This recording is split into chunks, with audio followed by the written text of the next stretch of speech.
बिस्मिल्लाहिर्रहमानिर्रहीम। Hello everyone, अस्सलामु अलैकुम। मैं हूं आपका होस्ट डॉक्टर तनवीर अरशद चौधरी। आप देख रहे हैं program health special on special TV. Health special basically हमारा जो पर्पज़ है, जो मकसद है, जो विजन है, वो बेसिकली हमारे जितने भी व्यूअर्स हैं, नाजरीन हैं, उनको एजुकेट करना है। यानी हेल्थ से मुतल्लिका जितनी भी बीमारियां हों, उनके ऊपर लोगों की जितनी भी मिसकंसेप्शंस हों या लोगों ने कोई मिथ पाल रखी हों, तो हमारा बेसिकली इस प्लेटफॉर्म के ऊपर कोशिश ये है कि हम अपने व्यूअर्स को एजुकेट करें ताकि उनको पता हो कि उनको जो बीमारी है उसकी ड्यूरेशन क्या है, बीमारी बेसिकली काजेज़ क्या है और इसको प्रिवेंट कैसे किया जा सकता है। हमने हेल्थ स्पेशल प्रोग्राम में अपने एक इंतहाई लेजेंड स्पीकर और मोटिवेशनल स्पीकर, प्रेजेंटर और हमारे HOD हैं गुलाब देवी के प्रोफेसर डॉक्टर ज़हीर अख्तर साहिब, उनको हमने दावत दे रखी है अपने स्टूडियो में। सर, हम आपको वेलकम करते हैं। जी, बहुत शुक्रिया। सर से हम जानने की ये कोशिश करेंगे। सर चूँकि लेजेंड मैंने इसलिए कहा चूँकि सर का जो फोकस है और सर जो है कमिटेड हैं कि पब्लिक अवेयरनेस के लिए और डिफरेंट हमारे डॉक्टर्स की कम्युनिटी के CME प्रोग्राम होते हैं, उसमें सर जो है बड़े अच्छे अंदाज के अंदर जितने भी हमारे डॉक्टर्स होते हैं, HOs होते हैं, PGRs होते हैं, उनको हमारे जो सर हैं बड़े अच्छे तरीके से उनको एजुकेट करते हैं। चूँकि ये पब्लिक में नीचे तक मैसेज फैलाने के आदी हैं, ये चाहते हैं कि निचले तबके तक लोगों को फ़ायदा हो। आज हम बात करेंगे TB के ऊपर। ट्यूबरकुलोसिस बेसिकली एक ऐसी बीमारी है जिसके ऊपर लोगों की मिथ है, मिसकंसेप्शंस हैं।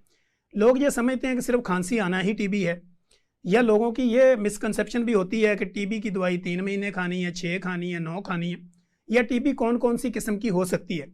आपके फेफड़ों की TB है, हड्डियों की TB है, या आपको जिगर, मैदा, मसाना किसी भी जगह पे TB हो सकती है या नहीं हो सकती। ये सारी कन्फ्यूजन को दूर करने के लिए आज हमने अपने हेल्थ स्पेशल प्रोग्राम में सर को दावत दी है और सर से हम जानने की कोशिश करेंगे आसान अल्फाज के अंदर, ताकि हमारे व्यूअर्स को पता चले कि TB है क्या, TB की किस्में कितनी है, डायग्नोज कैसे किया जा सकता है, ट्रीटमेंट कैसे किया जा सकता है, और TB का आपकी पल्मोनोलॉजी के साथ या चेस्ट के साथ किस तरह का कनेक्शन है। जी सर, सबसे पहले तो ये बताइएगा कि what is the basic causes of tuberculosis. TB जो है ना जी, ये एक इन्फेक्शन ही है। जिस तरह नमूनिया एक इन्फेक्शन है, जिस तरह एक कोविड इन्फेक्शन थी, तो ट्यूबरकुलोसिस या तपेदिक ये भी एक इन्फेक्शन है। और ये एक जरसूमा या बैक्टीरिया जिसको माइकोबैक्टीरियम ट्यूबरकुलोसिस कहते हैं, उससे ये फैलती है। अब ये मुख्तलिफ इस लिहाज से है नमूनिया से या बाकी जो चेस्ट इन्फेक्शन है कि एक तो ये है कि ये जिस्म के हर हिस्से को मुतासर करती है। नमूनिया मुतासर करेगा आपके फेफड़ों को जनरली, लेकिन TB जो है जिस्म का कौन सा हिस्सा है दिमाग से लेके पांव तक जिसको मुतासर नहीं करती। दूसरा यह है कि इसका जरसूमा बड़ा ही ढीठ किस्म का है।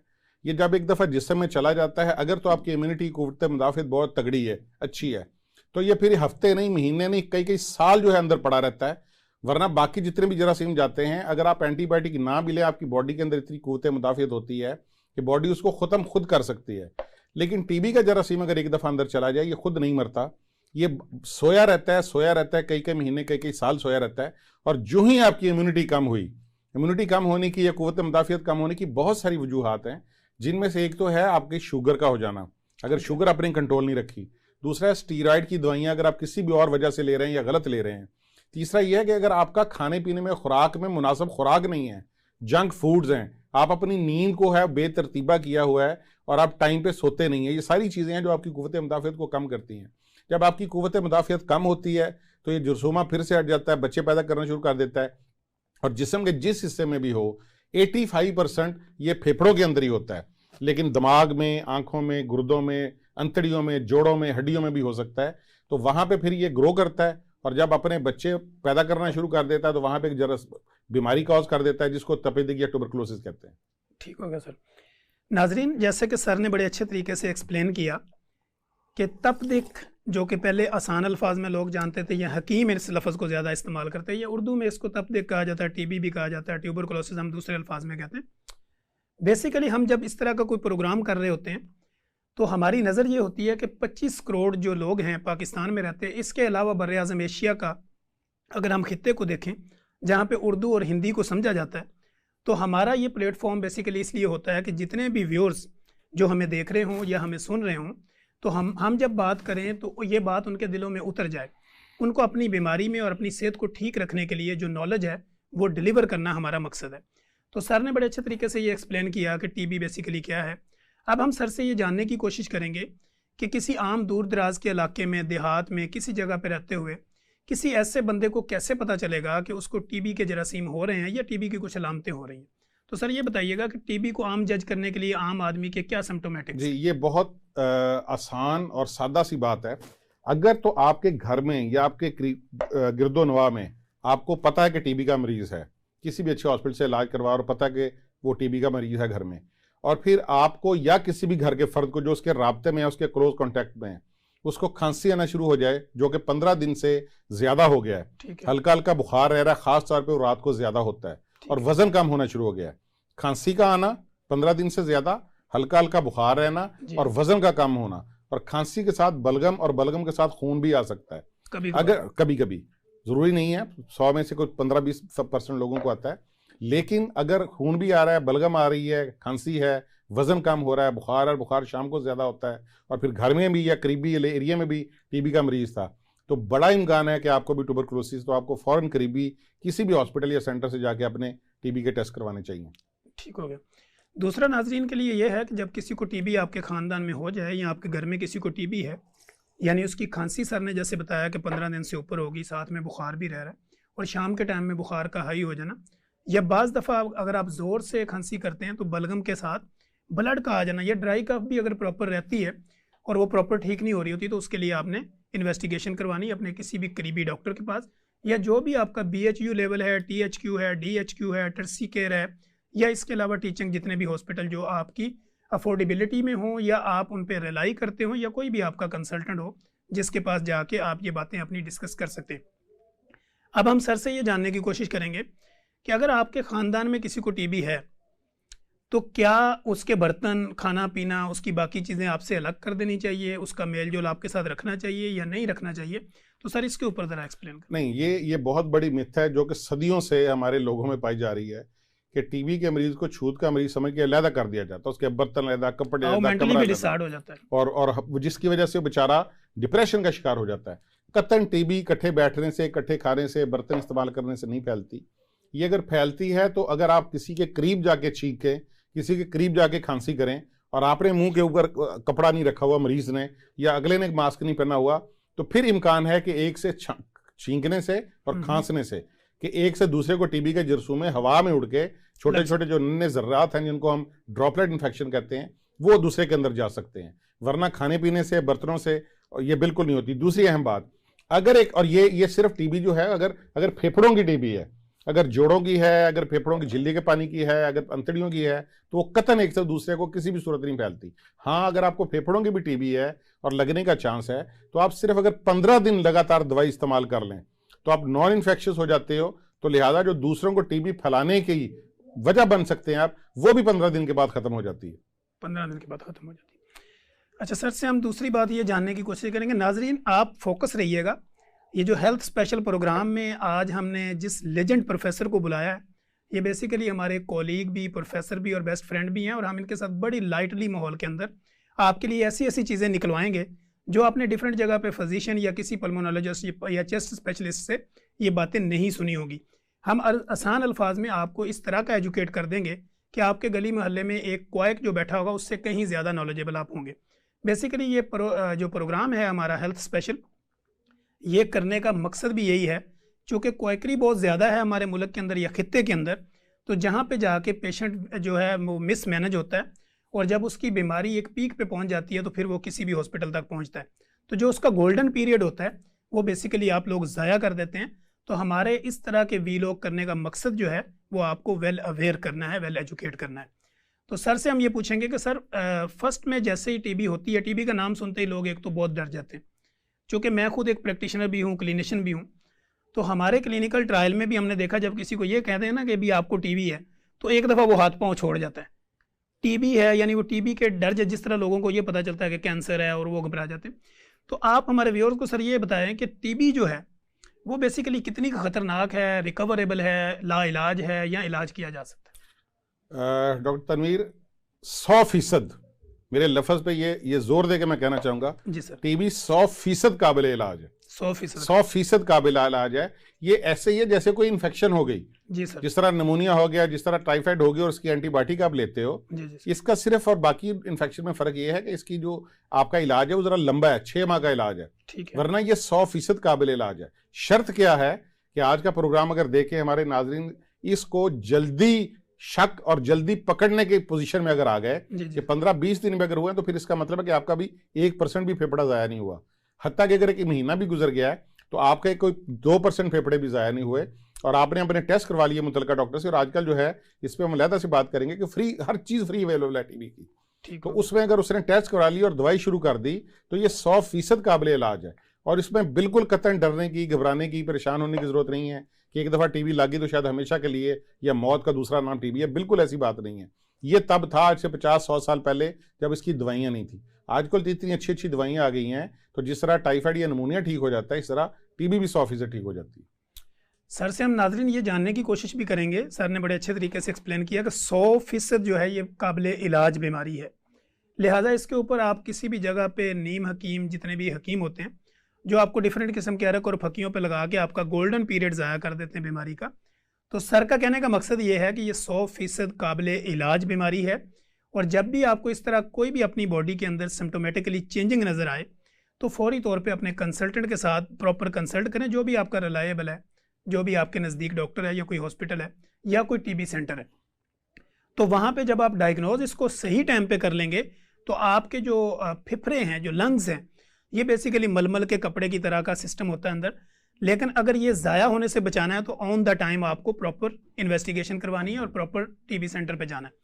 तो सर से हम ये जानने की कोशिश करेंगे कि फर्स्ट में सर किसी को भी अगर टीबी का या उसको लगता है कि कुछ अलामतें हैं तो उनको ब्लड इन्वेस्टिगेशन में या चेस्ट एक्सरे या जो उसका स्पोटम टेस्ट होता है, तो ये कौन से कुछ ज़्यादा ऐसे नॉर्मल टेस्ट होते हैं जो हर बंदा करवा सकता है, जैसे स्पोटम टेस्ट है या इसके अलावा चेस्ट एक्सरे हो गया या बाकी चीज़ें?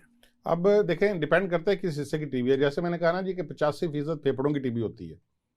एक्सरे 200-300 रुपये का अगर आप प्राइवेट कराते हैं, लेकिन जो टीबी के सेंटर बने वहाँ पे एक्सरे फ्री है। ठीक है, एक्सरे से काफ़ी हद तक तशखीस हो जाती है, लेकिन जो कंफर्म होती है कि आपने बलगम का टेस्ट करवाना है और उसकी आधे घंटे बाद, 1 घंटे बाद, हाथ 2 घंटे बाद रिपोर्ट आ जाती है और उस पर भी 100-200 रुपये लगते हैं। लेकिन जो गवर्नमेंट ने सेंटर खोले हुए हैं वहाँ पे बलगम भी फ्री होती है। ठीक है, एक्सरे और बलगम के ऊपर आपका 100% टेस्ट कंफर्म हो जाता है कि आपको टीबी है या नहीं है, तो उसके बाद डॉक्टर आपको तशखीस करके दवाइयाँ दे देता है।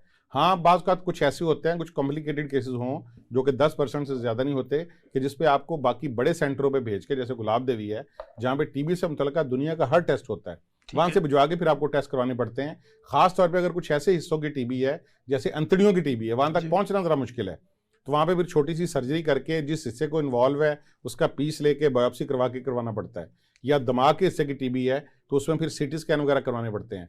लेकिन हम जब टीबी कहते हैं तो टीबी का दूसरा मतलब है फेफड़ों की टीबी। तो फेफड़ों की टीबी सादा एक्सरे और बलगम के टेस्ट पे, जिस पे 200-300-400 रुपए से ज़्यादा खर्च नहीं आता, और अगर आप किसी सरकारी सिस्टम में चले जाएंगे तो सब कुछ फ्री हो जाएगा, तो टीबी तशखीस हो जाती है। ठीक हो गया। नाजरीन, सर ने बड़े अच्छे तरीके से एक्सप्लेन कर दिया कि स्पोटम टेस्ट, एक्सरे टेस्ट की कब ज़रूरत पेश आती है। अब हम ये जानेंगे सर से कि अगर फेफड़े का कोई मरीज़ है, यानी उसको चेस्ट इन्फेक्शन है, यानी उसके सांस में दिक्कत हो रही है और कफिंग उसको प्रॉपर है, ड्राई कफ है या उसको बलगम आ रही है, तो इसमें जो है वो बेसिकली टीबी की अलामतें, ये नहीं कहा जा सकता हम कि हर मरीज़ ही टीबी का मरीज़ है, लेकिन अगर कोई देर, जैसे सर ने आपको बता दिया कि 15 दिन तक अगर आपकी कोई खांसी प्रॉपर ठीक नहीं होती या इसके अलावा आपको बुखार वगैरह रहता है, तो फिर आपको एहतियातन जो है वो अपनी इन्वेस्टिगेशन करवा लेनी चाहिए। अब सर से हम ये जानेंगे कि सर ये मौरूसी बीमारी तो नहीं है कि ख़ानदान में फैलती है किसी से, मसलन अगर माँ को है, बेटे को है, तो या उसकी बहुओं को है तो वो लाजमी उनको होगी? मौरूसी उस बीमारी को कहते हैं, जैसे अर्शद भाई आपको भी पता है और आप भी बहुत प्रोग्राम करते रहे, जैसे ये शुगर या डायबिटीज़ है। जी जी सर, ये फैमिली में ट्रेवर्स करती है, तो इस सेंस में मौरूसी नहीं है। ये है कि क्लोज कॉन्टैक्ट में, खा वो आपका फैमिली मेंबर है या नहीं है, अगर आप एक बंदे को टीबी है और वो खांस रहा है, इधर उधर थूक रहा है, मुंह पे कपड़ा नहीं रख रहा, अपनी बलगम को जो प्रॉपर केयर, जिसको कफ एटिकेट्स कहते हैं, वो नहीं आते उसको, तो फिर बेशक वो उसका बेटा है या हमसाया है या कोई दोस्त है, अगर उसकी क्लोज विसिनिटी में होगा तो उसको टीबी लगने का चांस है। लिहाजा ये मौरूसी नहीं है, बल्कि ये क्लोज कॉन्टैक्ट में करीबी राब्ते की वजह से, और जिसको कफ एटिकेट्स नहीं आते उसका ख्याल ना करें तो उस वजह से लगती है। ठीक हो गया। अच्छा सर, ये इस तरह भी होता है कि जैसे हम कोविड में लोगों को कहते थे कि आपने जी 4 से 6 फुट का फासला रखना है, तो हमारे क्लिनिकल ट्रायल में भी कुछ लोग बड़े ओवर एक्टर होते हैं, वो आके कहते थे डॉक्टर साहब ये 6 फुट के फासले से क्या मुराद है। तो हम फिर उनको समझाते थे कि भाई देखिए आप छींक मारें, आपकी छींक की जो थ्रो है वो 3 फुट 4 फुट तक तो जाती है ना, तो इसलिए मेडिकल साइंस कहती है कि 5 फुट का फासला रखें ताकि जो थ्रो के साथ जो जम्स आप तक जाने हो उससे आप अपने आप को महफूज रखें। तो क्या टीबी में भी यही तरीकाकार रहेगा? देखें जी, कोविड ने, मैं तो ये कहता हूं कि ब्लेसिंग इन डिस्गाइज हुई है। ठीक है, कोविड ने हमें टीबी से बचने की तदाबीर बताई हैं। जो एहतियातें टीबी कोविड की थी ना, 100% वही एहतियातें जो है ना, कोविड तो अब आया है 2-4-5 साल पहले, टीबी तो सदियों से चल रही है। जो फिरौन के दौर था तब से टीबी मम्मीज में पाया गया इसका जरासीम। तो ये एहतियातें वही हैं कि आपने 6 फुट का फासला, जैसे मैंने पहले अर्ज किया कि ये छींकने से और खांसने से, जब आप खांसते हैं या छींकते हैं तो आपकी थ्रो 3 से 4 फुट तक जाती है, और एहतियातन अगर अगला बंदा 5 से 6 फुट के फासले पे हो तो उसके पास जाने के इम्कानात कम है। दूसरा अगर ये कि इसने भी मास्क लगाया हुआ है, मुंह के आगे कपड़ा, और उसने भी लगाया हुआ है, तो चांसेस और कम होते जाते हैं। लिहाजा टीबी से कैसे बचना है, वही एहतियातें जो कोविड की हैं, अगर आप वो कर लें तो आप टीबी से बच सकते हैं। अच्छा, दूसरा सर ये भी पूछेंगे कि टीबी की भी कोई वैक्सीनेशन होती है? टीबी की बचपन में एक वैक्सीनेशन है जी, बीसीजी जिसको कहा जाता है, जो लगाते हैं। उसका इफेक्ट जो है वो तकरीबन कोई 14 से 15 साल तक रहता है। ठीक है, बच्चन में बच्चों को जरूर उसकी वैक्सीन, और हम भी वो जो लोदेग वाला टीका था, जो पमनीरी टीका जिसको बोलते थे, और हमारे तो लिहाजा बचपन में टीबी में चूंकि कुव्वत मुदाफित कम होती है, अगर वो नहीं लगवाएंगे तो टीबी बहुत ज्यादा और खतरनाक हो जाएगी। तो बचपन की उम्र को गुजारने के लिए वो बीसीजी की वैक्सीनेशन लगवाई जाती है, जो कि 14-15 साल तक, और 14-15 साल में बच्चा वैसे भी बड़ा हो जाता है, इम्यूनिटी डेवलप हो जाती है, लिहाजा और वही फिर आगे कई दहाइयों तक चलती है। तो लिहाजा बचपन में बीसीजी की वैक्सीनेशन जरूर लगवानी चाहिए। ठीक हो गया। नाजरीन, जैसे कि सर ने बड़े अच्छे तरीके से एक्सप्लेन किया, और सर से हम बहुत सारी चीज़ें निकलवा रहे हैं और मज़ीद भी आगे निकलवाएंगे। जैसे आप देख रहे हैं कि हेल्थ स्पेशल, हम चूँकि बीइंग अ प्रोफेशनल और being a clinician practitioner as a doctor, चूँकि हम ग्रॉस रूट की सारी प्रॉब्लम को जानते हैं, डेली बेसिस पे हम 100-200 की ओपीडी करते हैं। फिर इसी तरह जब हम डिफरेंट सेटअप पे जाते हैं, वहाँ पे एज ए कंसल्टेंट भी हम काफ़ी पेशेंट को विजिट करते हैं। तो जो ग्राउंड रियलिटी होती है या ग्राउंड के अंदर जो लोगों के सवालात होते हैं, तो हम हेल्थ स्पेशल में कोशिश करते हैं कि अपने जो प्रोफेशनल एक्सपर्ट होते हैं उनको यहाँ पे मदऊ करें, और उनके अंदर से वो बातें जो उनके क्लिनिकल टाइम के अंदर नहीं निकल सकती क्योंकि उनके पास टाइम शॉर्ट होता है, तो यहाँ पे बुला के अपने व्यूअर्स को एजुकेट करने के लिए उनसे एडवाइस लें, उनसे नसीहतें लें जो आपके लिए फ़ायदेमंद हों, और उनसे वो बातें जानें जो कि हम किसी लोअर लेवल के नॉलेजेबल बंदे से जानते हैं जो कि प्रॉपर उस बारे में वेल अवेयर नहीं होता। तो इसी तरह सर ने बड़े अच्छे तरीके से एक्सप्लेन कर दिया कि इसकी वैक्सीनेशन के लिए हमारे क्लिनिकल ट्रायल में जब लोग आते हैं तो वो ये पूछते हैं कि जब मैंने वैक्सीन करवा ली तो अब मुझे टीबी क्यों हुई या अब मुझे कोविड क्यों हुआ। तो उसको एक्सप्लेन मैं इस अंदाज में करता हूँ कि वैक्सीनेशन कोई भी हो, वो बेसिकली आपकी इम्यूनिटी यानी कुव्वत मुदाफ़त, बाहर से कोई भी फॉरेन बॉडी आपकी बॉडी के ऊपर अगर अटैक करती है तो आपकी बॉडी जो उसको रिस्पॉन्ड करती है या उसके अगेंस्ट काम करती है उसको हम इम्यूनिटी कहते हैं, यानी वो कुव्वत मुदाफ़त होती है। जब वो वीक हो जाती है तो आपके अंदर प्रॉब्लम क्रिएट होते हैं। तो कोई भी वैक्सीनेशन एक शेल्टर है, वो ये नहीं है कि आपने वैक्सीनेशन करवा ली तो अब आपको बीमारी नहीं लगनी, लगने के चांसेस कम हो सकते हैं। तो इसके ऊपर हम सर से दोबारा जानेंगे कि सर वैक्सीनेशन, जब 15 साल तक आपने कहा कि एक वैक्सीनेशन हो गई, 15 साल के बाद इम्यूनिटी भी डेवलप हो गई, अब अगर एक बंदा टीबी में इन्वॉल्व हो चुका है, क्या उसको भी वैक्सीनेशन दोबारा करवानी चाहिए या नहीं? अब ये ऐसी बात है कि ये जो है ना, ये बचपन में ही जो आपकी वो वाली इम्यूनिटी भी डेवलप जो नहीं हुई होती, तो बीसीजी उसको ग्रो करवाती है जी सर, या उसको बूस्ट करवाती है जी सर, और उसके बाद जो है ना इसका इफेक्टिव नहीं होती। तो उससे फिर ये कि आपको अपने नेचुरल रिसोर्सेज से, आप अपनी अच्छी डाइट से, बाकी चीज़ों से अपनी इम्यूनिटी को बेहतर रखना होता है, उससे आप टीबी से बच सकते हैं। अब होता ये है कि हमारे पाकिस्तान या सब कॉन्टिनेंट एरिया या एशिया का जो एरिया है ना जी, यहाँ पे टीबी चूंकि बड़ी कॉमन है, कोई ना कोई 2-4-6 जरासीम हमारे अंदर गए होते हैं जी सर। ऊपर से आपने वैक्सीन बीसीजी लगवा ली, वैक्सीनेशन हो गई, जिससे आपकी इम्यूनिटी बेहतर हो गई। अब वो जरासीम वैक्सीनेशन उसको मारती नहीं है, वो अंदर पड़ा रहता है, कई साल दिहाइयां पड़ा रहता है।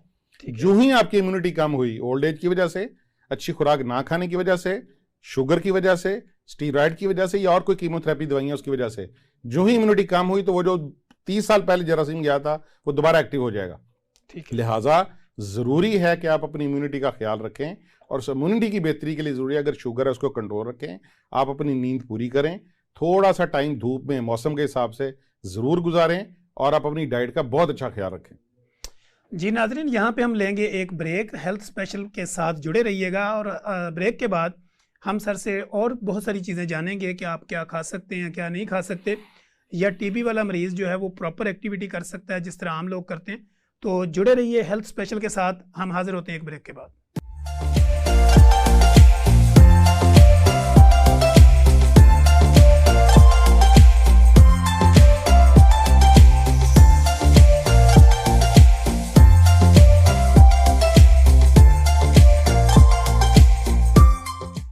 जी नाजरीन, तो ब्रेक के बाद दोबारा हम आपको वेलकम करते हैं। जी आयानू, खुश आमदीद, पखैर रागले।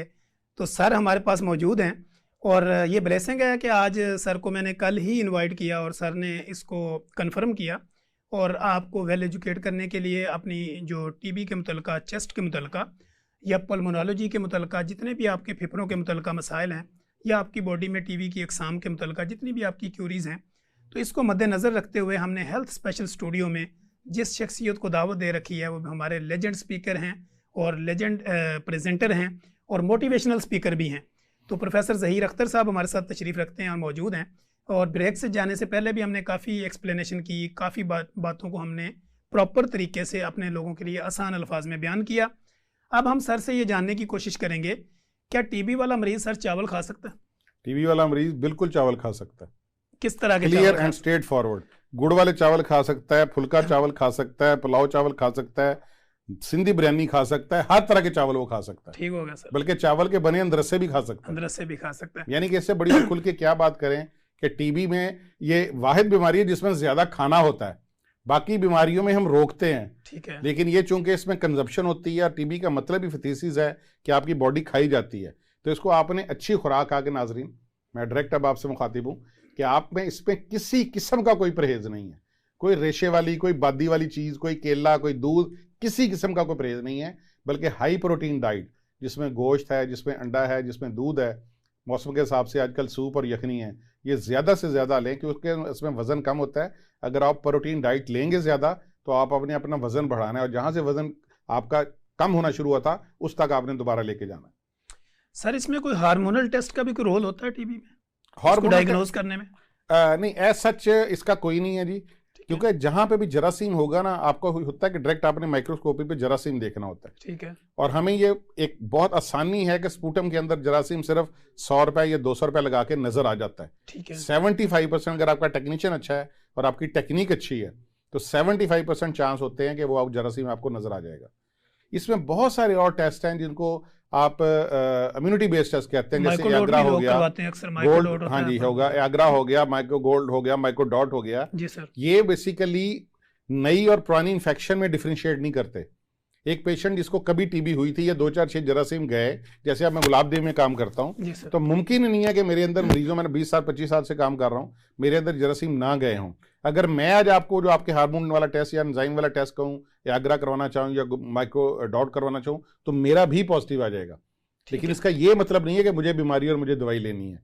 लिहाजा पाकिस्तान जैसे मुल्क में या इंडिया जैसे मुल्कों में इन टेस्टों की कोई अहमियत नहीं है। Old infection, new infection, latent infection के जो छुपी हुई थोड़ी बहुत है, उन सब में पॉजिटिव आ जाते हैं।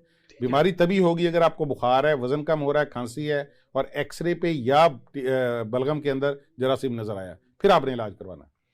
जी नाजरीन, जैसे आप जानते हैं कि गुलाब देवी का नाम आते ही लोगों को फौरी तौर पे ये होता है कि ये एक टीबी का हॉस्पिटल है, और लोग जब भी उनको कोई टीबी का मसला होता है तो उनको हर गली मोहल्ले में ठेले पे बैठा हुआ बंदा भी ये कहता है कि आप गुलाब देवी चले जाएं। तो गुलाब देवी का नाम सुनते लोगों को फौरी ये होता है कि मैं वहाँ पे जाऊँगी या मैं वहाँ पर जाऊँगा तो मुझे टीबी डायग्नोज हो जाएगी, फिर वो मुझे टीबी में एडमिशन कर लेंगे या मेरा प्रॉपर ट्रीटमेंट करेंगे। तो सर से हम ये जानेंगे, क्या गुलाब देवी हॉस्पिटल के अंदर सिर्फ टीबी का मरीज़ आ सकता है? बिल्कुल ऐसी बात नहीं है जी। हमने एक अपनी स्टडी कंडक्ट की, यही जैसे आपने कहा लोगों की परसेप्शन ये थी। हमारे वहाँ पे आउटडोर में रोजाना 1000 प्लस मरीज आते हैं चेस्ट आउटडोर में। ये एशिया का नहीं बल्कि मैं तो कहूँगा दुनिया का सबसे बड़ा हॉस्पिटल है। 650 बेड सिर्फ चेस्ट के, सिर्फ चेस्ट के। लेकिन हैरानगी की बात बताऊं तनवीर भाई आपको कि उसमें सिर्फ 13% टीबी के मरीज होते हैं जिन पे शक पड़ता है। अच्छा। कंफर्म नहीं कि जिन पे हमें शक पड़ता है, वरना चेस्ट की बहुत सारी बीमारियां हैं, एस्थमा है, सीओपीडी है, प्लूरोफियन है, कभी हम उन पे भी इंशाल्लाह बात करेंगे। लेकिन सिर्फ 13% है जिनको शक पड़ता है, और जब हम उनके टेस्ट करवाते हैं तो उनमें सिर्फ 5% रह जाते हैं जिनको टीबी निकलती है। तो 5% तो वैसे कम्युनिटी में मौजूद होते हैं, तो ऑलरेडी लिहाजा ये एक ख्याल बना हुआ है कि गुलाब देवी टीबी का। लेकिन ये जरूर है कि टीबी के जितने भी मरीज पंजाब में बल्कि पूरे पाकिस्तान में होते हैं वो एक दफा गुलाब देवी जरूर आते हैं, इसलिए ये मशहूर है। वरना यहाँ पे चेस्ट की सारी बीमारियों का बहुत अच्छा इलाज होता है। ठीक हो गया। अच्छा सर, ये जो हम देखते हैं कि एडमिशन किस सूरत में ज़रूरी पड़ता है? जब आप टीबी के बाद दफ़ा तो आप देखते हैं कि आपने ट्रीटमेंट लिख दिया, वो आपने 3 महीने 6 महीने या 9 महीने जो भी उसकी कैटेगरी है, पेशेंट टू पेशेंट वेरी करते हैं।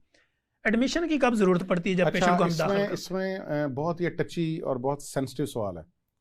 देखिए, एडमिशन 2 तरह का होता है। एक तो होता है वाकई मरीज को ज़रूरत है, और एक होता है कि घर वाले, बहुत मुझे अफसोस के साथ ये बात कहनी पड़ती है कि घर वाले अपने बूढ़े माँ बाप से या भाई से जान छुड़वाने के लिए कि इसको टीबी हो गई या मेरे बच्चों को ना लगा दे, यकीन जाने गुलाब देवी में मरीज को छोड़ के चले जाते हैं।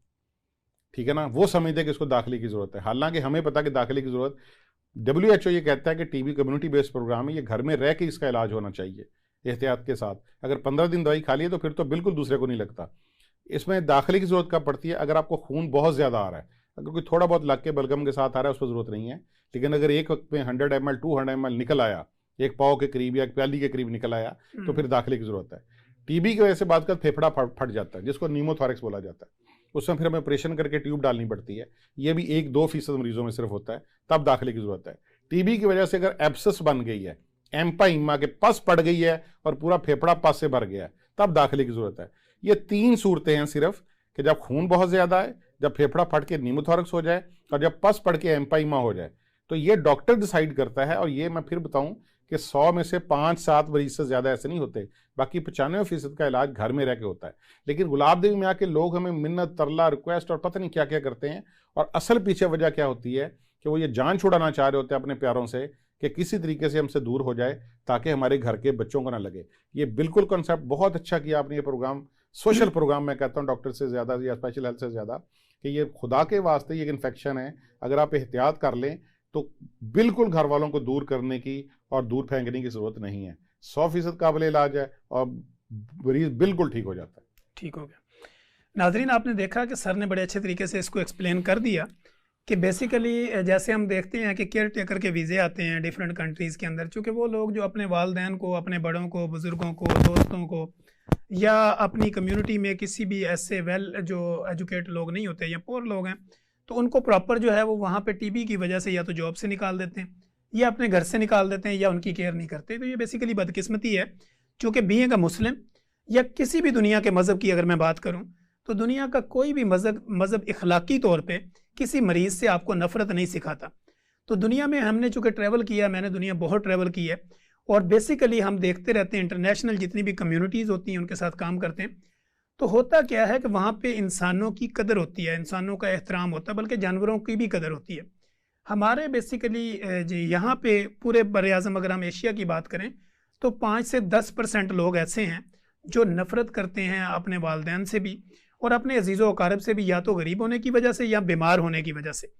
तो सर ने बड़े अच्छे तरीके पर बताया कि जिनको कोई नहीं संभालता उनको गुलाब देवी कवर करता है और लोग वहाँ पे छोड़ के चले जाते हैं और मिन्नत समाजत करके पेशेंट को दाखिल करवाते हैं, जबकि उनको दाखिले की सर कहते हैं ज़रूरत नहीं होती।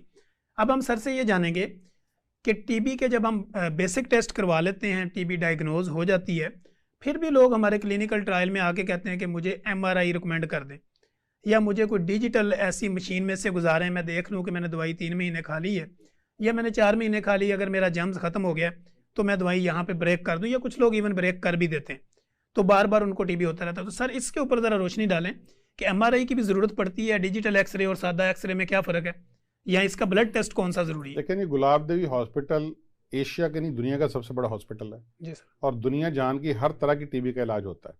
लेकिन हमने आज तक एक मरीज का भी MRI नहीं करवाया टीबी के लिए, क्योंकि इसका रिकमेंडेड टेस्ट ही नहीं है, ना WHO कहता है, ना नेशनल टीबी कंट्रोल प्रोग्राम कहता है, दुनिया के किसी मुल्क में नहीं होता। MRI तो बेसिकली हड्डियों के, सॉफ्ट टिश्यू के, ब्रेन के कोई मसले मसाइल हों उनके लिए होता है, लिहाजा MRI की जरूरत नहीं है। बाकी रह गया CT स्कैन। CT स्कैन एक खास किस्म की टीबी होती है, मिलरी टीबी, वो जो कि ब्लड की टीबी होती है, वो भी 1% से ज्यादा मरीजों को नहीं होती, और वो छोटे छोटे जर्रे, जिस तरह मिलेट्स बोलते हैं बेसिकली ये बाजरे के दानों को, तो वो आपको डाउट पड़ता है कि एक्सरे पे क्लियर नहीं हो रहा होता कि यार मिलेट्स हैं कि नहीं है, उसके लिए फिर HRCT जो कि CT स्कैन की एक किस्म है, वो हमें कोई 1-2% मरीजों में करवानी पड़ती है। वरना सादा एक्सरे हिस्ट्री और बलगम, 3 अगर ट्राइएड मुकम्मल हैं तो आप 100% टीबी को डायग्नोज कर लेते हैं। ठीक हो। अच्छा सर, मैं ये भी जानना चाहूँगा कि बाज़ दफ़ा ना कई पेशेंट हमारे क्लिनिकल ट्रायल में रिपोर्ट होते हैं, बच्चा होता है 1 महीने का या 2 महीने का, तो वो कहता है जी हमें किसी ने, चिल्ड्रन वालों ने लिख दिया कि इसको टीबी है। तो वो क्लिनिक पे आते हैं और चिल्ड्रन की फ़ाइल लेके या किसी भी हॉस्पिटल की फ़ाइल लेके, तो वो कहते हैं डॉक्टर साहब इनको, उन्होंने छोटा सा बच्चा है तो उन्होंने टीबी बता दी। तो क्या बच्चे में, बड़े में, इसी तरह प्रेग्नेंट वोमेन में या एल्डर मैन के अंदर टीबी किसी भी वक्त हो सकती है? इन्फेक्शन, यस, इन्फेक्शन तो किसी को भी हो सकती है जी सर। कोई भी इन्फेक्शन। ठीक तो है। ये इसमें कोई भी मुस्तस्ना नहीं है, किसी को इस्तिस्ना नहीं है। इवन जब बच्चा पैदा होता है पहले दिन भी हो सकता है कि माँ के अंदर से टीबी लेके आए, इस बात का इम्कान है। मरूसी नहीं होगी, मरूसी होती है जो जीन्स में हो, लेकिन हो सकता है। और अगर वो माँ को टीबी है और वो बच्चे को दूध पिलाती है और महीना उसने दूध पिलाया, तो बच्चे को भी टीबी, 1 महीने के बच्चे को, 15 दिन के बच्चे को, 2 महीने के बच्चे को टीबी लग सकती है। और ये 100 साल की उम्र के बाबे को, अम्मा को भी टीबी लग सकती है, क्योंकि ये इन्फेक्शन है। तो लिहाजा इन्फेक्शन जहाँ पे भी इम्यूनिटी कम होगी, एज कितनी भी हो, तो उसको टीबी हो सकती है। एज का कोई मैटर नहीं, एज मैटर नहीं करता। अच्छा, दूसरा सर ये भी है कि अगर एक दफ़ा कोर्स किसी ने टीबी का कर लिया तो उसको फिर भी टीबी हो सकता है? नहीं, बिल्कुल ऐसे नहीं है। वो ऐसे ही है कि जब उसको टीबी नहीं थी और कोर्स खत्म कर लिया तो आपकी वो टीबी ठीक हो गई। ठीक है। तो अब जब आपको टीबी नहीं थी, जितने चांस तब थे पहली दफा होने के, तो दोबारा उतने ही चांस है दोबारा होने के। ठीक है। बल्कि थोड़े से चांस इस सेंस में ज्यादा होते हैं, अगर आपने दवाई में कोई थोड़ा बहुत नागा किया हुआ है तो हो सकता है कि जरासीम को 2, 4, 6, 10 अंदर रह जाए। जी। या लिहाजा अगर एक दफा टीबी हो गई तो दोबारा टीबी हो सकती है, उसी तरीके से जब आपको पहली दफा नहीं हुई थी और फर्स्ट टाइम हुई है। ठीक है। लिहाजा दवाई, ये वैक्सीनेशन नहीं है, ये कोई प्रोटेक्शन, कोई शील्ड नहीं है कि एक दफा दवाई खा ली तो सारी उम्र के लिए। एक दफा की दवाई ने उस वक्त की टीबी को खत्म किया है, आने वाले वक्तों में दोबारा हो सकती है जो कि नए सिरे से होगी। ठीक है। अच्छा सर, ये बताइए कि कौन कौन सी जगह पे हो सकती है? जैसे लोग कहते हैं हड्डियों की टीबी होगी, उनको फेफड़ों की टीबी होगी, आंतड़ियों की टीबी होगी, मसाने की, या डिफरेंट जगह पे, इसका जरा व्यूअर्स के लिए। पहले किया हमने इसमें बहुत स्टडीज की हैं कि हमारे गुलाबदेव में जो मरीज आए हैं, हमने देखा जी कि 1000 मरीजों में से कितनों को कितनी टीबी है। उसमें मैं पहले भी कर चुका हूँ कि 100 में से 85% जो टीबी है वो फेफड़ों की टीबी है, पल्मोनरी ट्यूबरकुलोसिस ही बोलते हैं। बाकी दूसरे नंबर पे जो गिल्टियों की टीबी है, जिसको लिम्फेडिनोपैथी, ट्यूबरकुलोसिस लिम्फेडिनो, खासतौर पे गर्दन में, बगलों में गिल्टियाँ। तीसरे नंबर पे टीबी जो है वो झिल्ली का पानी, जिसमें फेफड़ों में पानी पड़ जाता है टीबी की वजह से, प्लूरल फियन, वो टीबी है। उसके बाद जो है अंतड़ियों की टीबी है। उसके बाद जो है वो हड्डियों या जोड़ों की टीबी है। उसके बाद जो है ना वो दिमाग की टीबी है। टीबी जिस्म के किसी भी हिस्से को मुतासर कर सकती है। हमारे पास आंखों की टीबी के केस आए हुए हैं, जिगर की, तिली की टीबी के केस आए हुए हैं, लेकिन वो बहुत थोड़े हैं। ज्यादा पहले नंबर पे पल्मोनरी, दूसरे नंबर पे ग्लैंड्स या लिम्फ नोड्स, तीसरे नंबर पे प्लूरोफियन, फिर अंतड़ियां या पेट की टीबी, उसके बाद जो है वो गुर्दों की और हड्डियों की है। ये 4-5 जो हैं ये ज़्यादा कॉमन है, ज़्यादा कॉमन होती है। नाजरीन, सर ने बड़े ही अच्छे तरीके से आज एक्सप्लेन किया और मुझे खुद भी नहीं आइडिया था कि मैं इस तरह के सवाल करूंगा, लेकिन ये वो सर के एक सवाल से एक सवाल निकल रहा है। तो बेसिकली सर के जवाब सुन के मेरा दिल नहीं कर रहा कि किसी भी तरह मैं सर को ब्रेक करूं, लेकिन चूँकि हमारी लिमिटेशंस होती हैं, टाइम लिमिटेशंस होती हैं, तो इसलिए हम कोशिश करते हैं कि कम टाइम के अंदर एक अच्छा नॉलेज जो है वो अपने व्यूअर्स तक डिलीवर किया जाए। अब मैं सर से ये जानना चाहूँगा कि सर ये जो ड्राई फ्रूट्स होते हैं, ये टीबी वाला मरीज कितनी क्वांटिटी ले सकता है, नहीं ले सकता है, या क्या इसकी रिकमेंडेशन? देखिए, इसमें एक आता है 1 हैंड माउथफुल, एक मुट्ठी के बराबर, सिर्फ टीबी नहीं, कोई भी हो। ये इसमें चूंकि एंटीऑक्सीडेंट्स होते हैं जो आपके दिल के लिए, आपकी आंखों के लिए, दिमाग के लिए बहुत बेहतर होते हैं। जी सर। इसमें ड्राई फ्रूट्स में सिर्फ प्रॉब्लम एक है कि महंगे होते हैं। अगर अफोर्डेबिलिटी इशू नहीं है तो हर इंसान को, हर बंदे को, खास को कोई बीमारी है या नहीं है, तो मुट्ठी भर के एक हर तरह के, जिसमें नट्स हैं, काजू हैं, बादाम हैं, मूंगफली है, मिक्स जो है वो जरूर खाने चाहिए। टीबी का ये इलाज नहीं है, लेकिन ये आपकी इम्यूनिटी को बेहतर करने में हेल्प करते हैं, और जब इम्यूनिटी बेहतर होगी तो या फिर आपको टीबी होगी नहीं, और अगर है तो वो जल्दी ठीक हो जाएगी। दूसरा सर, मरीज अक्सर हमने देखा है गली मोहल्लों में भी, या किसी फंक्शन पे भी हमें मिल जाए कोई मरीज टीबी का, तो वो ये कहता है कि डॉक्टर ने मुझे दवाई लिखी है निहारमू। तो क्या टीबी की दवाई निहारमू बेहतर है, खाने के बाद बेहतर है, या किस तरह उसको लेना चाहिए? बहुत अहम सवाल है जी। इससे अगला सवाल भी आप यकीनन मुझसे फिर करेंगे। जी। असल में कुछ दवाइयों के टाइम होते हैं। जी सर।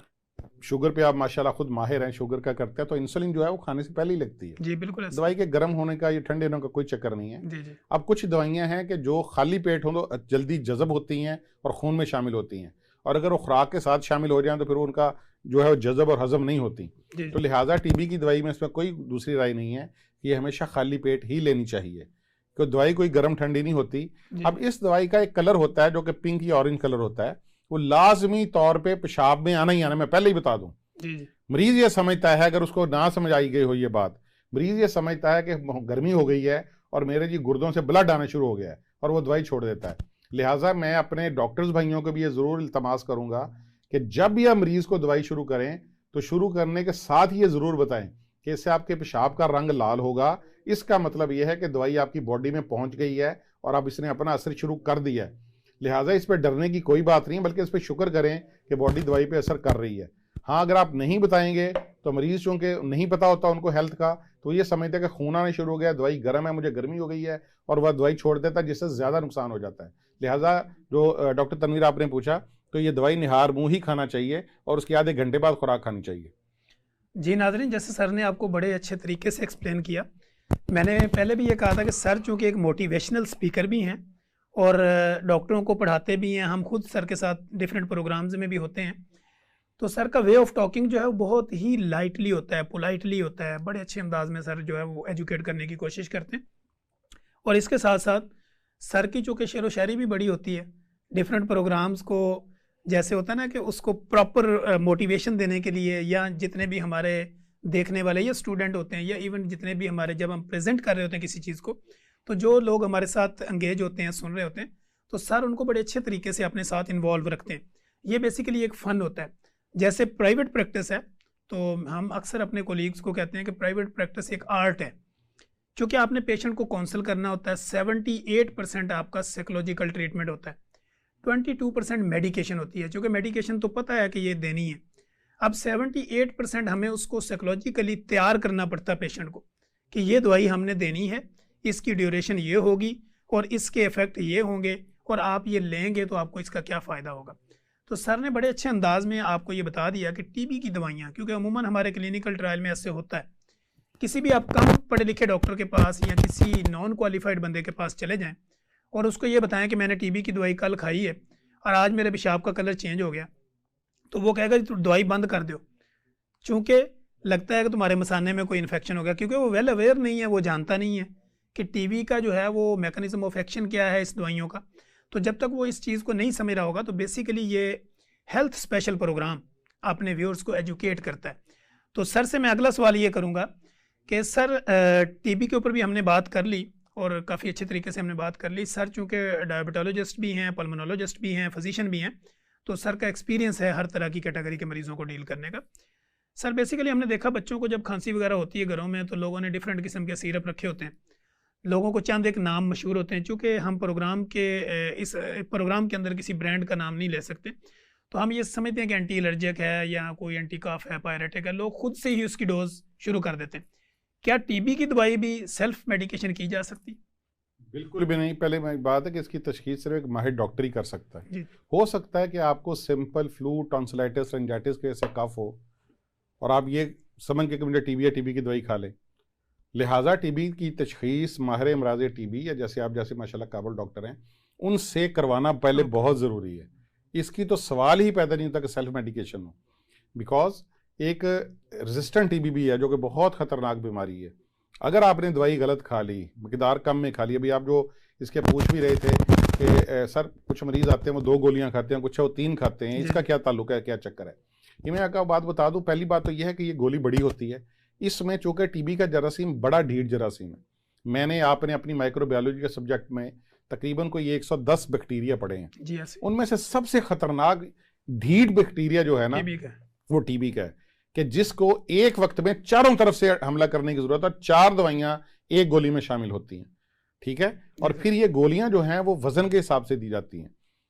अगर वजन 40 किलो से कम है, 38 से 39 तक है, तो हम 2 गोलियां देते हैं, ठीक है। अगर 55 किलो तक है तो 3 गोलियां देते हैं, ठीक है। अगर 55 या 55 से ऑनवर्ड जितना भी हो तो 4 गोलियां देते हैं। लिहाजा जो ये ऑब्जर्वेशन है कि एक मरीज 2 खा रहा था और एक 3 खा रहा था, एक 4 खा रहा था, वो वजन के हिसाब से है।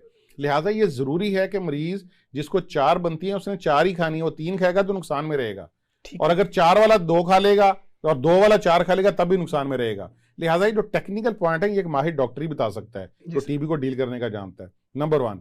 नंबर 2, ये दवाई इकट्ठी खानी होती है, ठीक है। अक्सर प्रॉब्लम एक तो ये कि मरीज खाने से पहले डॉक्टर साहब निहार मुंह तो गर्मी करती है, और दूसरा ये कि अगर किसी की वजन के हिसाब से 3 गोलियां बनी तो 1 गोली सुबह दोपहर शाम, बिल्कुल भी नहीं ऐसे। ये इसको मैं ऐसे कहता होता हूं कि अगर एक जगह पे आपका कोई कीड़ा दुश्मन बैठा है और उस पर आपने जोर से थोड़ा मारना है, अगर आप उसको थोड़ा थोड़ा करके मारेगा तो वो ज्यादा एकदम उभर के आपकी तरफ पड़ेगा। तो आपने 3 गोलियों से 4 गोलियों से एक वक्त में उस पर अटैक करना है, जो कि आपने इकट्ठी खानी है, निहार मुंह खानी है, वजन के हिसाब से खानी है, और इसमें कतन डरने की कोई जरूरत नहीं है। हमारे पास 1 नहीं, 2 नहीं, 10 नहीं, हजारों नहीं, लाखों मरीजों का ट्रायल है। 1934 से गुलाब देवी हॉस्पिटल बना हुआ है और ये टीबी के हजारों नहीं लाखों मरीजों का इलाज कर चुका है। जिन लोगों ने भी दवाई बाकायदगी से खाई है, दवाई की वजह से आज तक कभी किसी को कोई नुकसान नहीं हुआ। नुकसान हुआ है तो दवाई प्रॉपर ना खाने से, नुकसान हुआ है तो दवाई बिल्कुल ना खाने से, नुकसान हुआ है तो टीबी का ख्याल ना करने से हुआ है। दवाई से कभी नुकसान नहीं हुआ अगर कोई मुनासिब या काबिल डॉक्टर उसको शुरू करे। तो लिहाजा जैसे मैंने पहले अर्ज किया कि दवाई वजन के हिसाब से खाएं और निहार मुंह खाएं, और जितनी डॉक्टर गोलियां बताएं उतनी खाएं। जी नाज़रीन, टाइम लिमिटेशन जैसे मैंने आपको पहले बताया कि प्रोग्राम की एक टाइम लिमिटेशन होती है, चूँकि स्टूडियो के बाद डिफरेंट और गेस्टों ने भी आना होता है। तो मेरा कभी दिल नहीं ये कर रहा था कि सर के साथ जो बात है इसको हम वाइंड अप करें, ख़त्म करें, या सर को मैं किसी भी तरह इंटरप्ट करूं। तो सर ने बड़े अच्छे तरीके से एक्सप्लेन किया। तो सर की तरफ से मैं एक शेर जो है, यानी एक पोइट्री का मैं खुद से, क्योंकि टाइम कम है तो हम क्लोजिंग रिमार्क्स दे रहे हैं, तो मैं ये सर की तरफ से कहता हूँ कि अंदाज़े बयां अगरचे कुछ शौक़ नहीं है मेरा, अंदाज़े बयां अगरचे कुछ शौक़ नहीं है मेरा, शायद कि उतर जाए तेरे दिल में मेरी बात। तो हमने ये जो डिस्कशन की है ये बेसिकली पब्लिक अवेयरनेस के लिए की है। इंशाल्लाह हम नेक्स्ट प्रोग्राम में दोबारा एक नए इन्फॉर्मेटिव वीडियो और अपने एक नए गेस्ट के साथ हाज़िर होंगे। तब तक के लिए इजाज़त दीजिए। अल्लाह हाफिज़।